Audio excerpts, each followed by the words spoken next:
morning, everybody. Welcome to the URBACT e-University. Welcome back.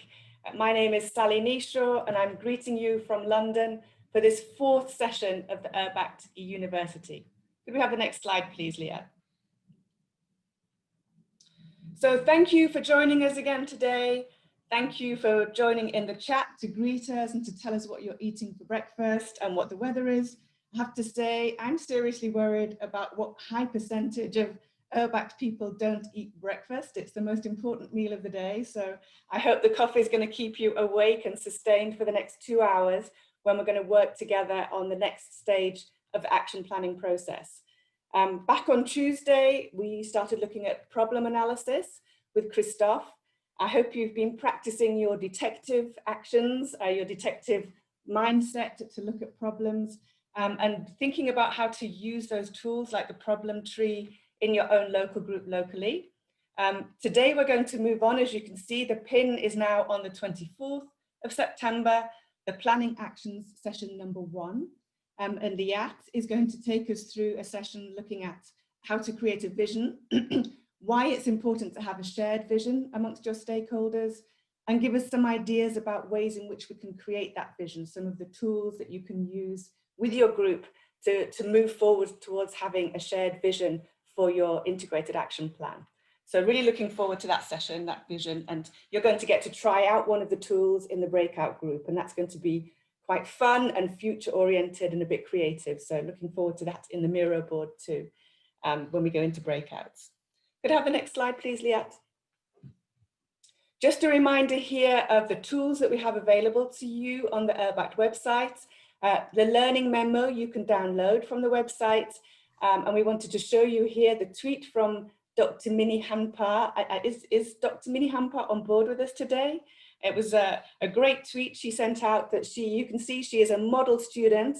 She's got her learning memo out in front of her keyboard so she can be recording the learning of the session and already thinking about how she's going to use that in her local group. And I think Minnie is from Lapland, so it must be one of the furthest north stakeholders we have on board from the tourism, sustainable tourism network. So please don't forget, look for the learning memo, download it, make use of it yourself in order to think every time we have these sessions, how you're going to use it, where it goes in your integrated action plan roadmap, how you can use that tool to build your own action plan at city level. And don't forget to continue to tweet. Let's see some more model students up on Twitter and see what you, so we can all see how we're making use of this capacity building exercise and exchange with each other about ways in which we can learn from each other too. So that's it from me for now. I'm now going to hand over to Liat for a really inspiring session coming up on shared visions. Over to you, Liat. Thank you so much, Sally, and welcome everyone to this session. I'm very, very excited to be here and have to share these thoughts with you about shared vision. Why it is important? How do you do that? And we'll start.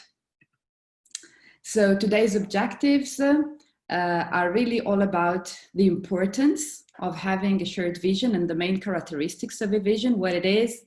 Will include how to include different views in your vision, to frame it, and also to elaborate on SMART objectives and to organize visioning events. Very similar to Christophe's session last time, we will have a plenary of about 45 minutes. Then I will explain the tool as last time, and then we will go to the rooms where you will have a group workshop of, again, 45 minutes, and we will focus with the exercise on how to go from individual visions to a collective one. Let's start. So, why is it important to have a vision? Look ahead of you, have a direction. I had take a very serious reference from Alice in Wonderland. And I really like this part where Alice arrives to Wonderland and meets the cat. And she asked, where should I go from here? And he says, that depends a lot of where you want to go. So if you don't know where you want to go, it doesn't really matter where you're going, the road that you're choosing. So actually, it would not matter a lot also to make action plans if you don't know where you're going. So this is the simple words, but I'm hoping using this example will help you to remember that. And after framing the problem, like you've seen in Christophe's session, it's important that we have a faraway vision of where we want to go. And this is the second point. Not only we need a vision, a faraway point to look at, but it should be positive. I know you all know this. I have a dream, Martin Luther King. I can imagine that it would have not worked the same way if he'd say, I have a nightmare. You usually do not inspire people by a bad vision, but to inspire them with a positive view. So having a vision and having a positive vision.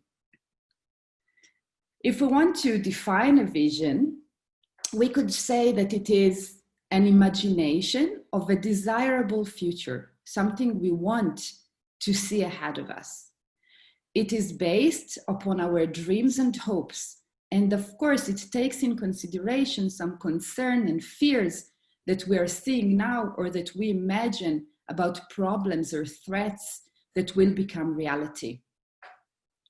I want to share with you some quotes that really help to understand how can we use a vision and also the relationship between vision and action. A vision without action is a daydream. Action without a vision is a nightmare. So we always need to keep those parallel thoughts about a vision and an action.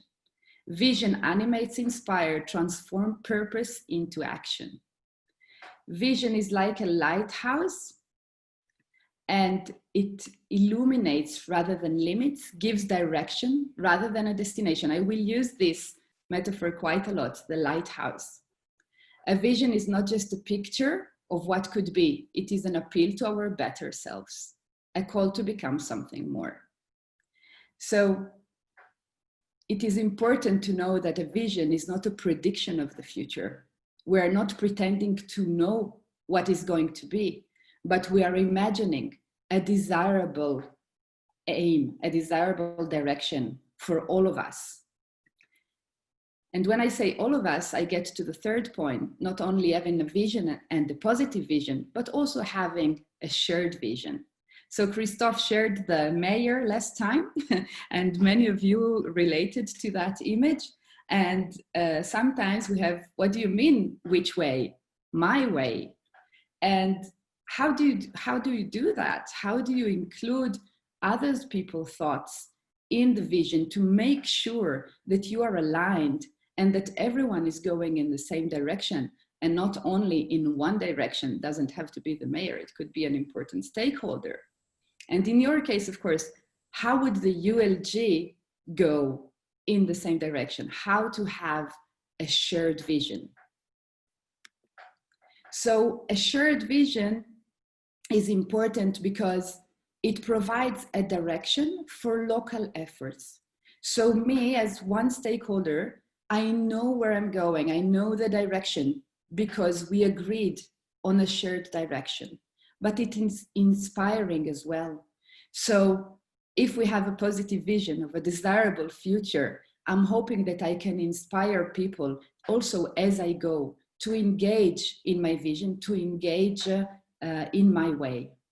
And finally, it aligns the energies of diverse individuals and organizations. So we will see that together today, both in the example and the exercise. How do you align people?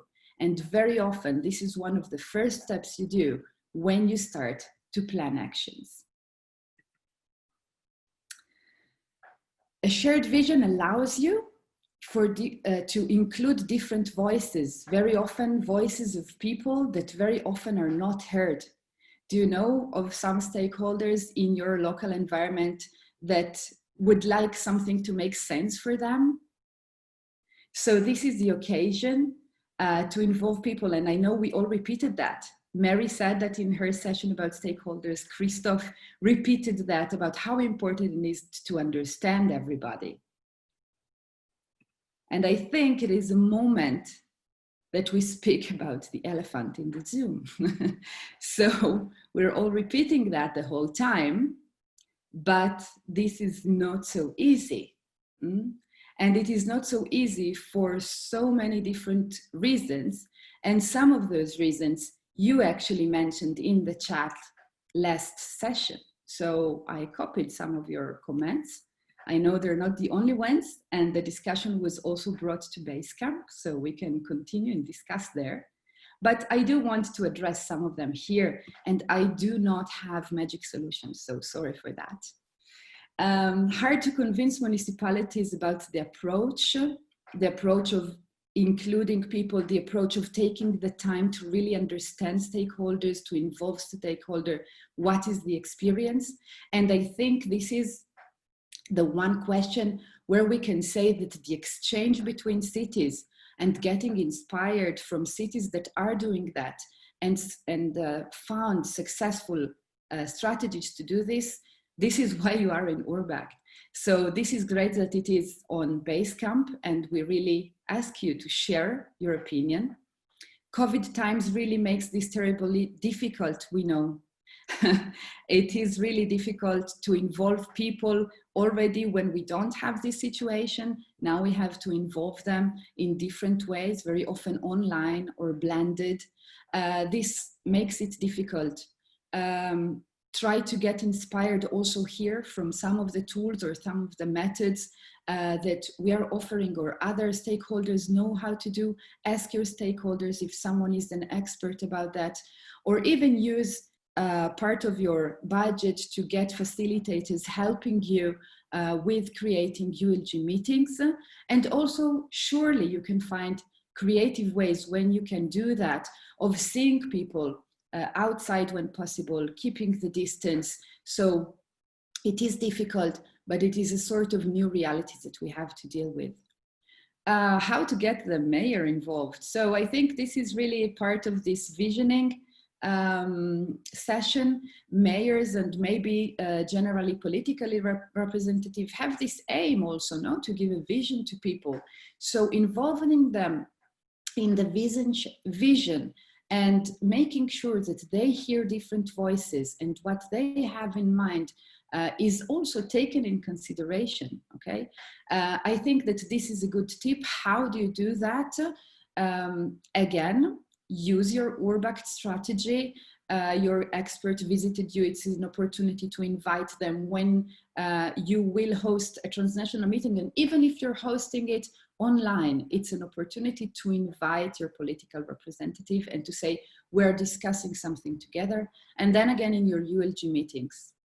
Collection and analysis of data, evidence, facts take time, and decision makers in cities are often eager to act. This is so much true. We will see it also later on. And here we have to arrive to an understanding that if we don't take the time to do that, the risk is we all go in different directions, or we all go in the wrong directions, or we're framing the wrong problem like Christoph did. So this is also a lot about trying to make sure people are aligned with the way we work, the methodology.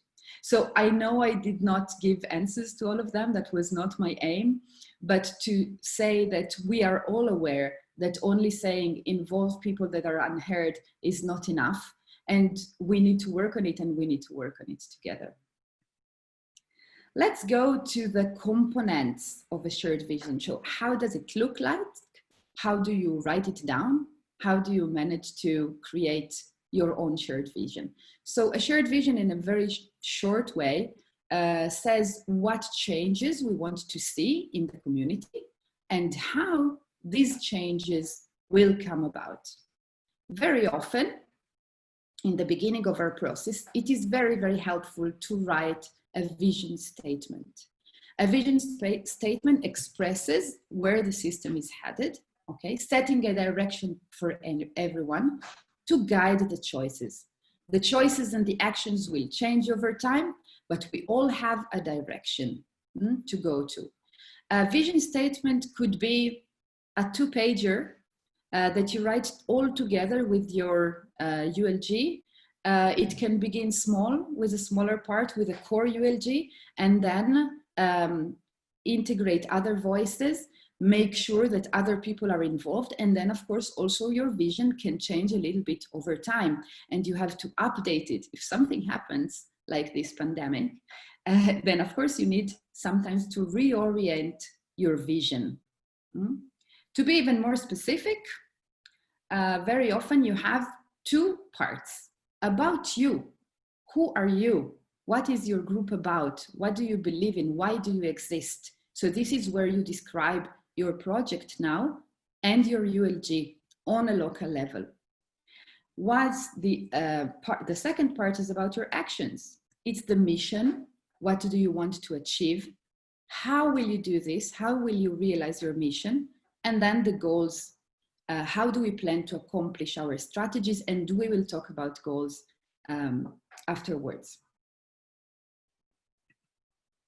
I want to give you an example, and I want to give you this example with a story.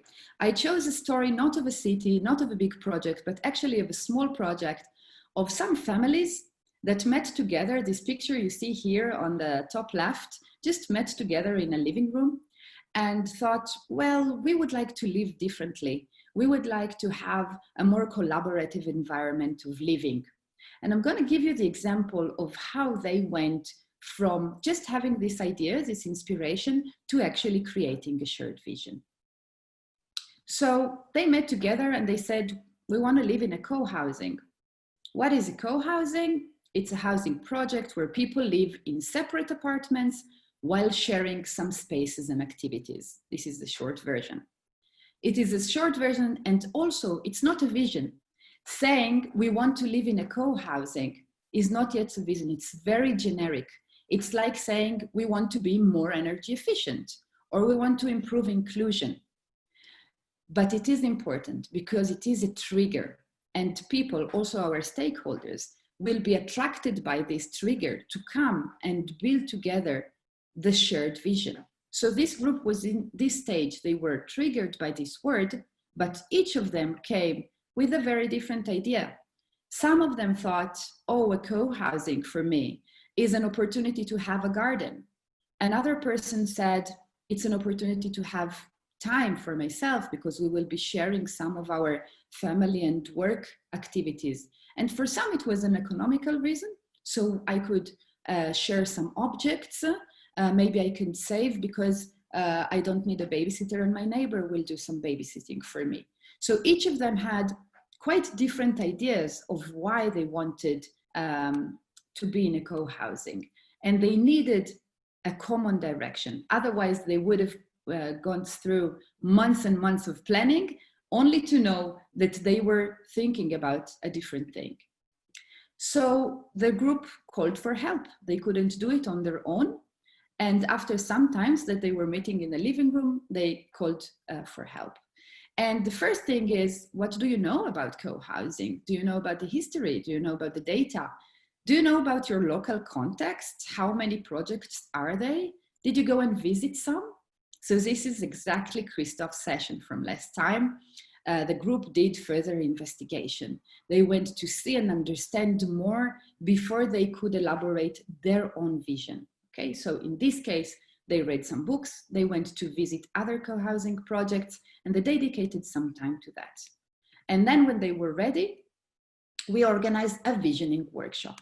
What is a visioning workshop? It's a moment where everyone comes together, it is facilitated, and they need somehow to sign in. This is like when your ULG becomes formal and you give a sign to the fact that people are now officially participating in the activities. And they are assisted by the facilitators to create the document of vision and mission or a vision statement.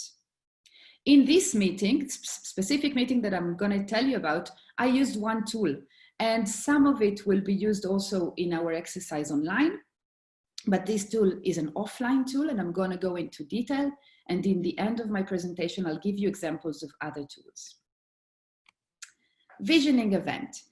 you need to create a moment that is dedicated for visioning. This is something you cannot just do collecting information from different stakeholders and then putting them together. We'll see it in a moment.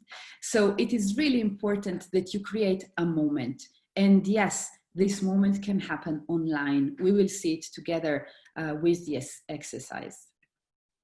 I'm going to tell you about the collage tool. So this takes people from their personal view to a shared one. How does this happen? The people are gathered in a room, in this case, and they are given just colorful newspaper to use.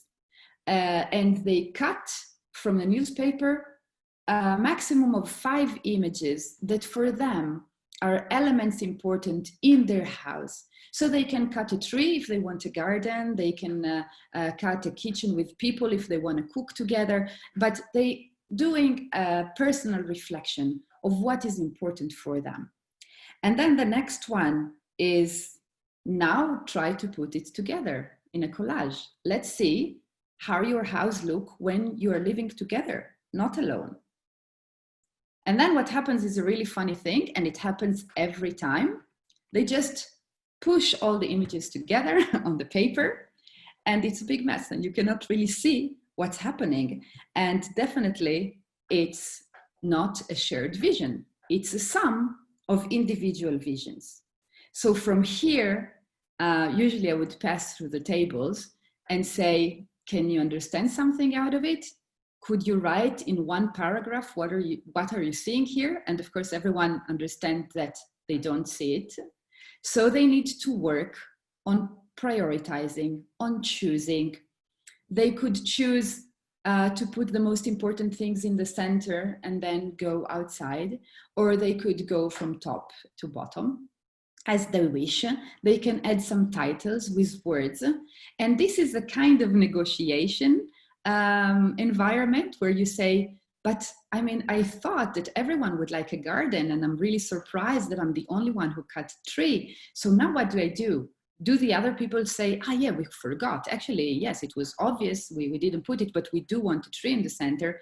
Or I will have to realize that I need to put my tree in a second place. Or maybe it's not my vision, and we still need to discuss it. So to build a shared vision, you really have to listen to others. You really have to understand where they come from and what is it that they want. And this is the only way you could do it. And this is why I'm suggesting you create dedicated events for that. So people have to accept diverse perspectives.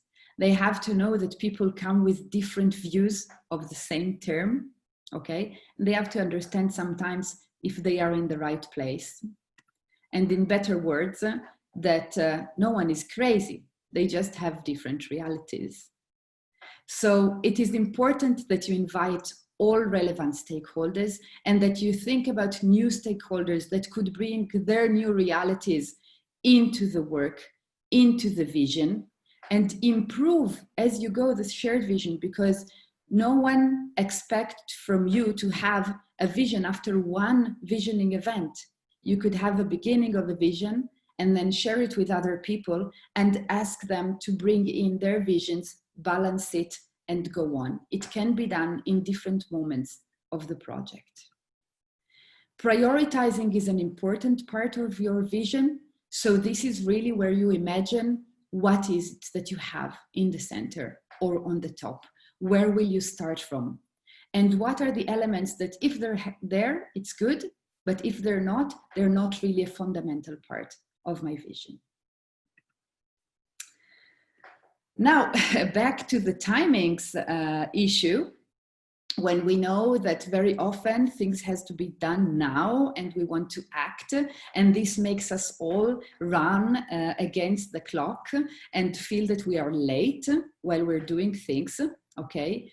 I know that it is very difficult sometimes to speak about a vision. Today, for example, we will do an exercise about 2035, okay? To speak on a city level of what will happen in 15 years. Sometimes is really difficult, but one trick I want to give you. The long term is a series of short terms. So if you take it step by step, again, lighthouse, we know where we're going, but we're taking it step by step.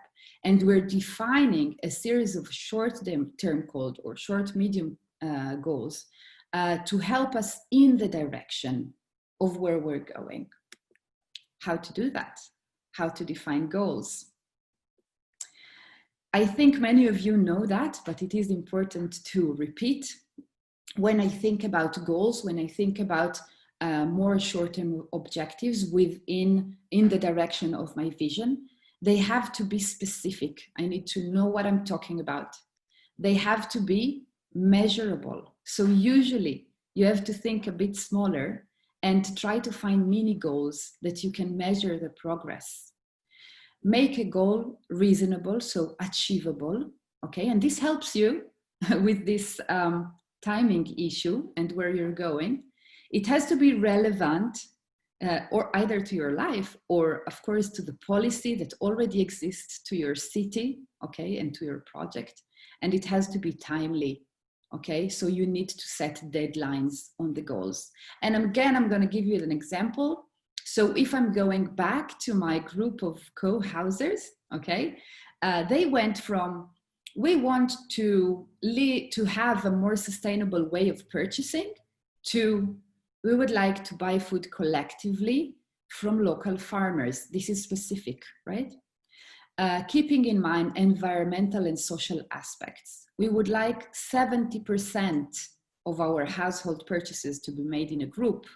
We would like to start relationship with farmers 2 months before moving in and launch the purchasing group within 3 months after moving in. Once in place, we will open it to the neighborhood. Okay, so this is how you go from a part of your vision to write a SMART goal. To help you with your SMART goal, we created a template on Miro. You will not use this today, but it will become available for you very, very soon.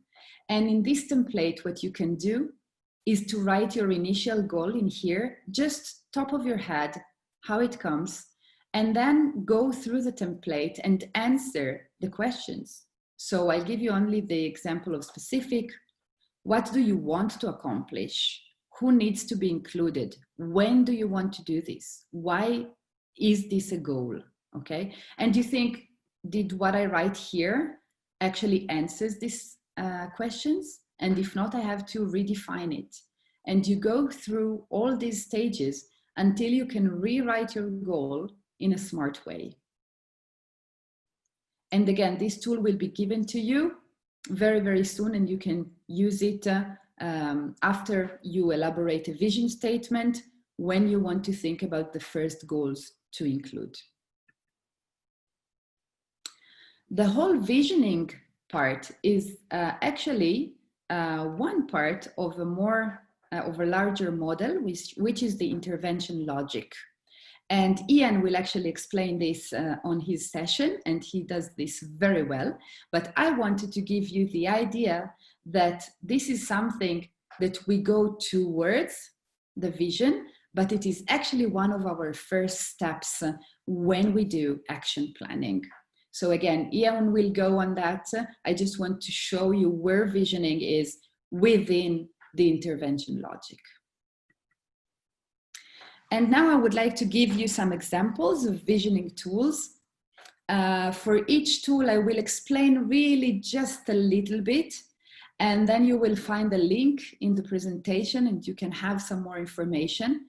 The aim of showing you these tools is mostly to allow you the understanding that they exist, that you can find them out there. You can develop new ones, okay? And one of the tools we will also use directly during the exercise. Sorry. And this is the first one. So newspaper of the future. These examples comes directly from Back to the Future. Very important movie for who is talking about visioning. And what if we imagined the kind of title that a newspaper in some years will show us? How will this help us to get a direction? So for example, in this case, beef wins again. And I hope you all have the reference of this movie. And this means that we imagine, for example, someone winning in the elections, one again, and not necessarily this is a positive thing. We did this exercise with the Roof Network about homelessness, and we thought about headlines that could really show that either there are no more homeless in the street or that we moved to very innovative services. The aim with the headline that you are writing is really to make news, and I will go back to that when I explain you the exercise of today. Three ways game.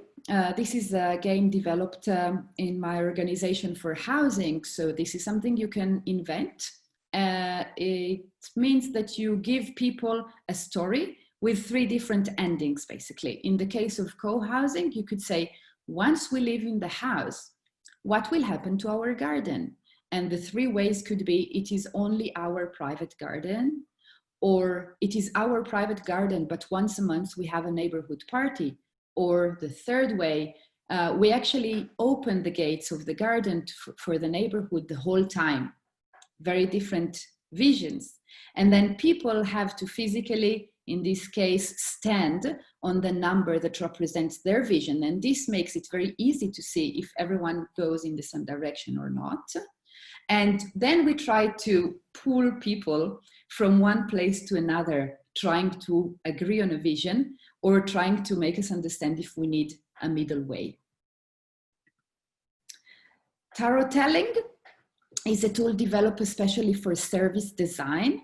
So when you need to understand how a user goes through a service in what we call a customer journey. So you go and see your actual situation, what you're doing now, in order to envision future journeys. Okay, so for example, a user going to the post office would be a very good example here in Italy of service design. And what happens, what are the good points, what are the frustrations, and then how do I imagine the steps in the future. Tivoli Utopia is a game. It's a very interesting game in which you are going to the future, a little bit like we will do today. And you are given a job, you're a role, you're given values, and then you play in imagining your future situation. So again, we will take a little bit from this in our exercise today, okay? But the idea is to imagine together taking a part in a role play of what could be the future. The two last tools that I'm going to show you actually come from strategic design scenarios, so from Christoph's studio. And these are really interesting. The first one, Vision 21 Toolbox, help communities through different phases of visioning. So it helps to develop a diagnosis, elements of strategies and scenarios. And it is also a sort of game, okay, with cards, but it is a structure kind of workshop that comes with instructions of how to do it and everything that you need in order to facilitate a visioning event. Last but not least, scenario stretching. And this is a bit of a borderline between my session and Eileen's sessions, because it is about when you have a direction, how do you stretch it a little bit? How do you give it new meanings? And what are the solutions, the creative solutions that you can find within this scenario? So again, you have the link and this will be touched upon, especially in Eileen's session. Okay, so these are the examples, and from scenario stretching, this is the time for real stretching. And before I explain you my exercise for you for today. So yeah, please don't be shy and have a stretch. It's really important. Maybe the head a little bit and the shoulders, which we never move enough. Yeah. That's very nice. Oh, Mary, thank you so much for introducing the stretching in these sessions. I think it was such a good idea. I hope you all enjoyed the stretch. I'll give you one more minute to do that. Yes. And now I'm going to explain you what will happen in our breakout rooms. And I hope that this will be clear, but of course you have all your facilitators to help you with that. So there we go. It is a 3-step exercise. It is fun and I want you to enjoy it, please. And this is how it goes. Welcome to 2035 in 3 steps. So during the session, we will try to imagine how the future will be, and we will see if our imagination, individual imagination, can actually get together in sort of beginning of a vision, okay?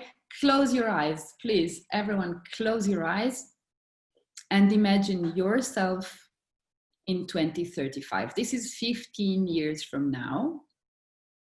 Okay, so just try to imagine who you are. You're yourself. What is your job like? Where do you live? Your family? What do you eat? Just try to imagine this for a moment. Okay, we're there. First step in the group. This is an individual exercise. You take a role this time. Some of you can continue and be yourself. Other ones would choose to be someone, one of your stakeholders, one of the unheard voices, the mayor, institutional stakeholder of other types, someone that is related to that topic. So this is you have to imagine who you are. Try only to share with the group so that not everyone take the role of an institutional stakeholder or unheard voices. Try to balance it a little bit. Another thing you have to choose with the group is a topic: food, mobility, or workspaces. Let's imagine that you chose food. You get a call individually. A journalist calls each one of you and just ask you questions: who you are, gender, age, your job, your family status, and then how do you usually shop for groceries? Where do you usually eat? Anything special you want to share about the food system? And again, we are in 2035. You think about your answers and you write them down on the Post-its. Each of you, each member, has one space to write their answers. So this is, who are you? Louisa, 60, kids out of the house, living with husband and a dog, or David, 31, homeless, unemployed. Okay, and these are the individual people 15 years from now. Okay, and then we ask them the question and they answer. I hardly shop for groceries. I eat in the food hub. Food is distributed weekly to everyone regarding their needs. Louisa says, I now have only a kitchenette because I'm not cooking, so my house changed a little bit. And she would like to tell us that actually she eats in those food hubs, which are neighborhood places where you can get some healthy ready meals on good prices. And we hear from David that he usually eats in a social restaurant, and that public housing offers you also food and nutrition services within their overall services. Okay, so you write it here down. As always, if you can write it yourself with the Post-its, do it. Otherwise, ask your facilitator, write it in the chat and the facilitators will take it in as you wish. And then we have a discussion about what we just heard, what we just wrote. How were the visions of everyone? Were they very similar, very different? Maybe one was very interesting and people are interested in exploring it a little bit more. So you do have time to discuss it, okay? And to share it. And then what I ask you is the headline of tomorrow. So what would we write together? And this is no more individual, it's a group exercise. What would be my title? Please, this is a newspaper. So it has to make news, it has to be interesting. push it a little bit, be creative about it.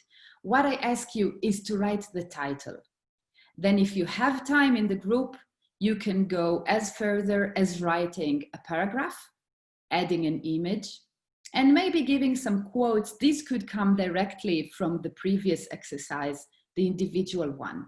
So here, for example, we'll hear that no more home cooking, the unpredictable success of food hubs, and we will read some of Louise's vision, but also integrating David's vision within the quotes and the paragraph.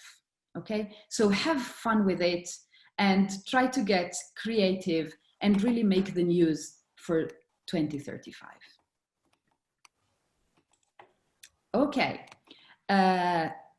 Sally, I think I hand the floor to you, and then we will go to practice together. How is it being in the future?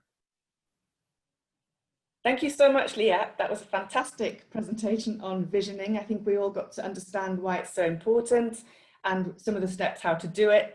So thanks for that inspiration and taking us into the future, getting our mindset to think about what a positive vision of the future would be, which we're going to do now in the exercises. So just before I give the instructions for going to breakout groups, I just want to comment that it seems that for some people, the audio was dropping a little bit in that last session. Very strange because it's different places across Europe. It drops for maybe a minute at a time. But if that happened to you, please note that there will be a recording of this whole presentation on the eUniversity website shortly. And also in terms of the exercise, the facilitator will go through it again once you get into your breakout group. Happened to me, but it was very short. So just very briefly, please bear with us. If it happens again, bear with us, stick with us. I'm going to blame Zoom, probably a Zoom server. There we go. What can you do? We're still all together, I think, right now. So thanks so much for that, Liat. And here we have the instructions on the screen. Time to practice. So same as last time, which that worked pretty well. Find your personal link, which is in the email that has been sent to you in the past. It's the same personal link for the whole eUniversity. You'll find, and don't go yet, if I wait, just wait till the instructions are finished. Once you click on that link, you will find yourself in your waiting room, which will be A, B, or C. Make sure you're in the right one. You should know which one you should be in. Sit tight, get a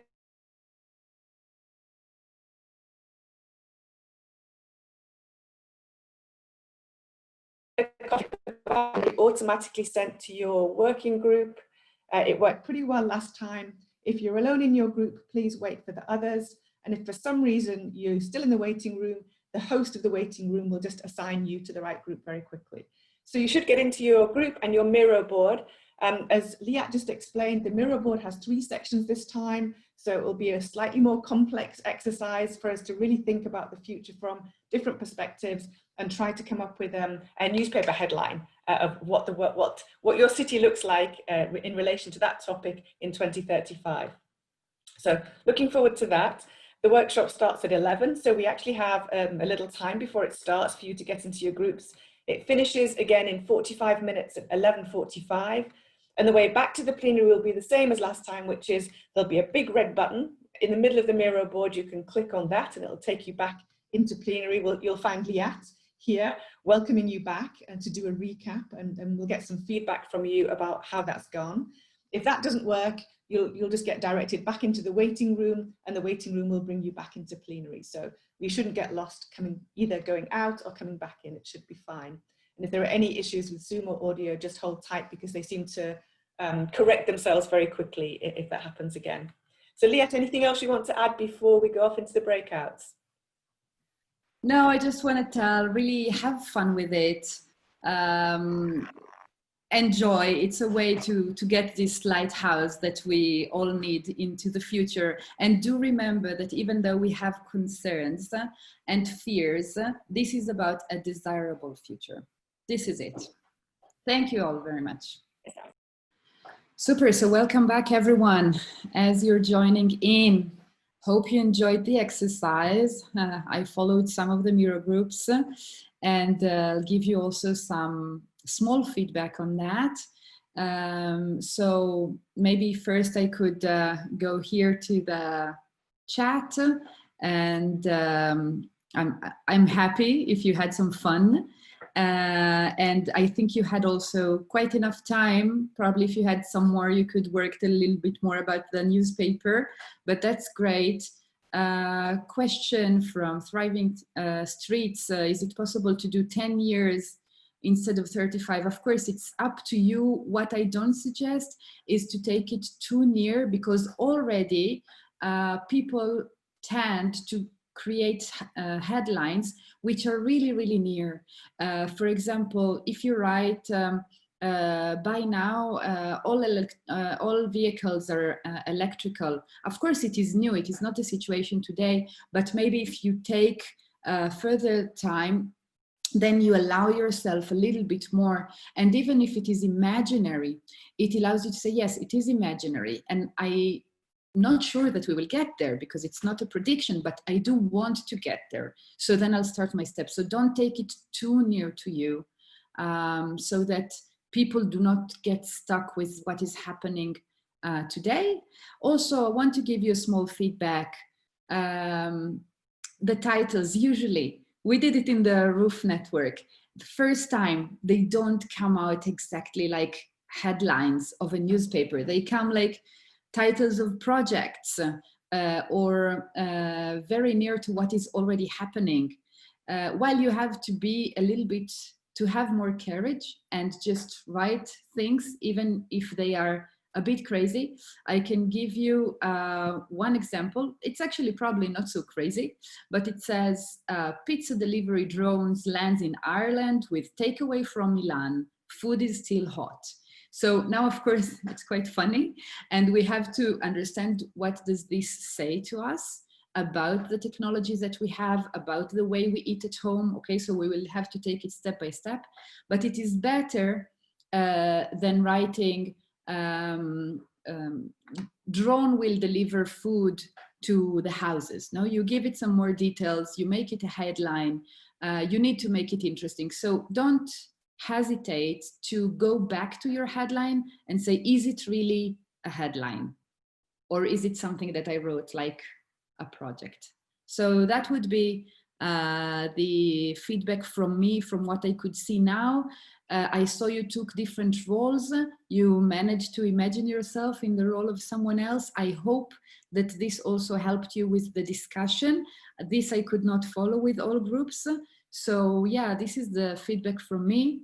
And again, if you're using the tools, if you are using the vision, I would really love to hear about it. So keep in touch. And Sally, I give the floor to you.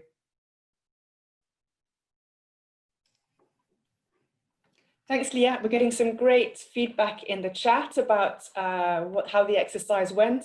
And I think a lot of people feel that, as Rebecca said, we're all moving to 2035 because it's lovely there.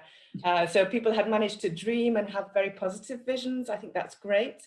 We have about a few minutes to maybe bring in feedback from a couple of groups. So I wanted to see if, Elisa, are you able to come in and tell us how it went in your working group? Do you want to put your mic and camera on and tell us how it went in your group, Elisa?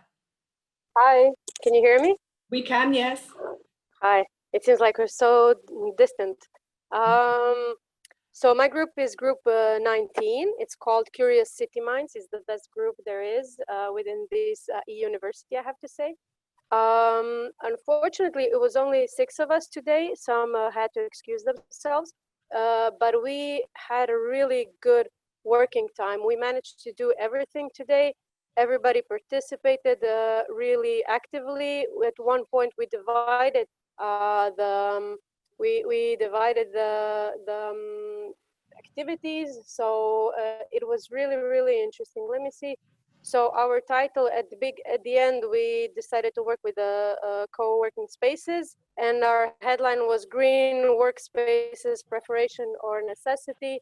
It took us to 2035. It's a lot nicer year than we are in right now, of course. But you can really see a very good teamwork being active.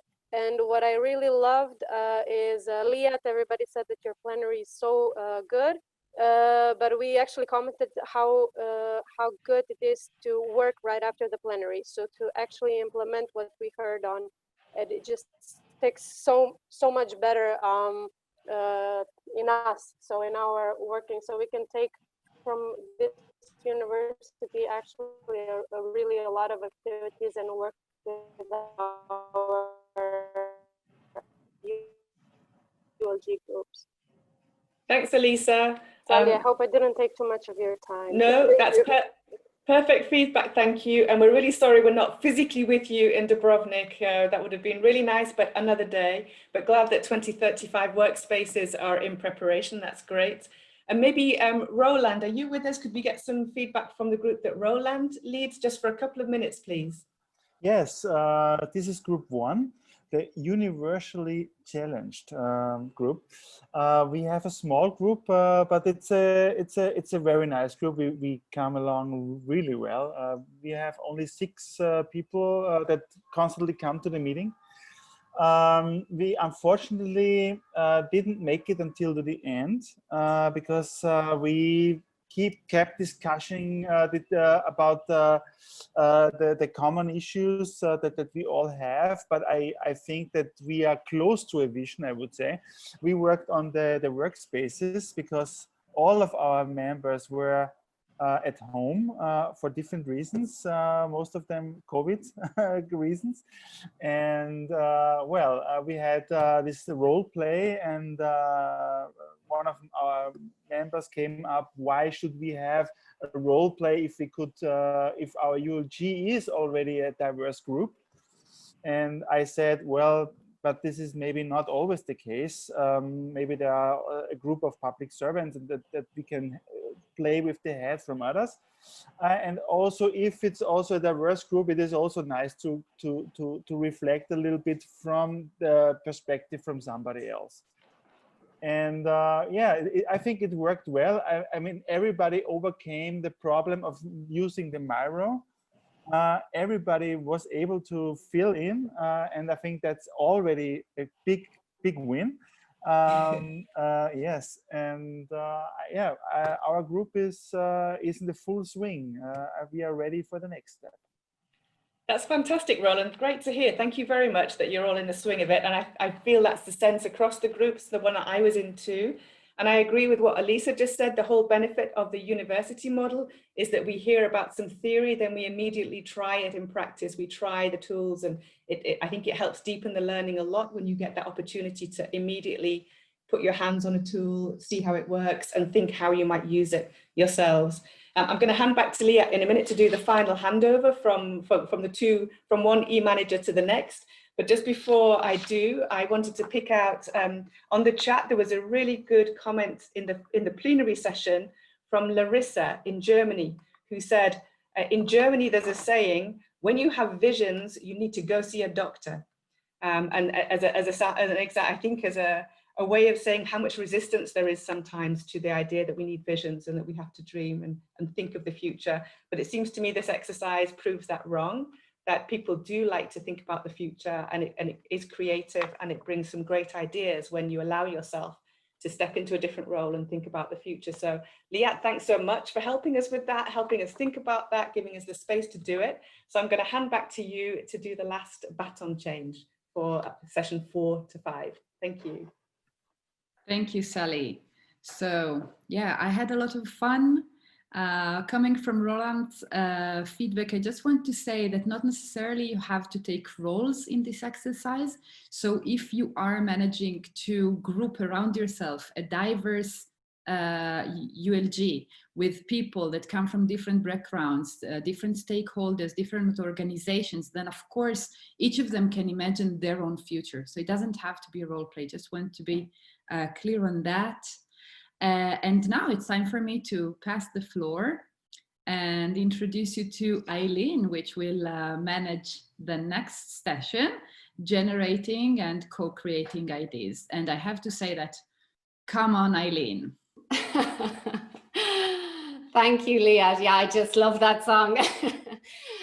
Great introduction and a really great session. So thank you for that. So next week, we're going to focus on generating and co-creating ideas.